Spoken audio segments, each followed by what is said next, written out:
Okay, what is up? Welcome to this video. In this video, we are going to look at what exactly is a function.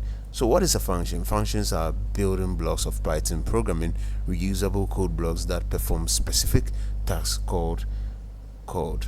So one function of a function is for code reusability. You write it once and then you use it multiple times throughout your program. And then it's also good for organization, where you break complex programs into manageable logical units.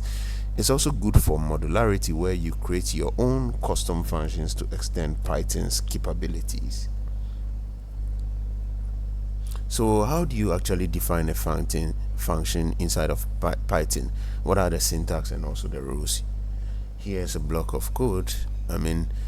Okay, so instead of a block of code, we'll start with the define keyword, where we begin with def followed by your chosen function name, and then we do add parameters in parentheses and include optional parameters that the function will actually use, and then we end with a colon and indent code block.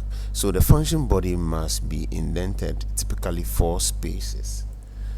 So here's actually a code block where you can actually try it out to see how it actually works in VS Code. Okay, so this is for beginner programming. This is how it is done. Try it out, play around with it to see how it's actually working.